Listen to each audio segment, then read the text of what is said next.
છોટાઉદેપુર જિલ્લા સ્વાગત કાર્યક્રમમાં 31 પ્રશ્નો રજૂ થયા. પ્રશ્નોના મૂળ સુધી જઈ ઝડપી નિકાલ કરવા ડીડીઓની સૂચના.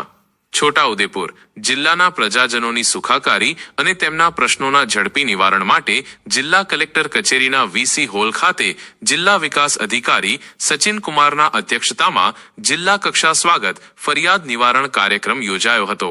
આ કાર્યક્રમમાં જિલ્લાભરમાંથી કુલ 31 જેટલા નાગરિકોએ પોતાના વ્યક્તિગત તેમજ જાહેર હિતના પ્રશ્નો રજૂ કર્યા હતા.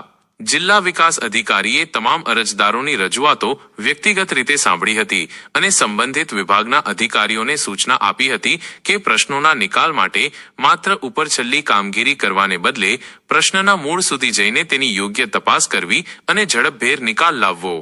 આ બેઠકમાં ખાસ કરીને જીપીએફ ફંડ ચૂકવવા, અનઅધિકૃત દબાણો દૂર કરવા, જમીનના નકશા મેળવવા, પેવર બ્લોક નાખવા, ગેરકાયદેસર રેતી ખનન અટકાવવા, પીવાનું પાણી, ગામના રસ્તાઓ, જમીન સંપાદનનું વળતર અને જમીન રેકોર્ડમાં નામ દાખલ કરવા જેવા વિવિધ પ્રશ્નો રજૂ કરવામાં આવ્યા હતા.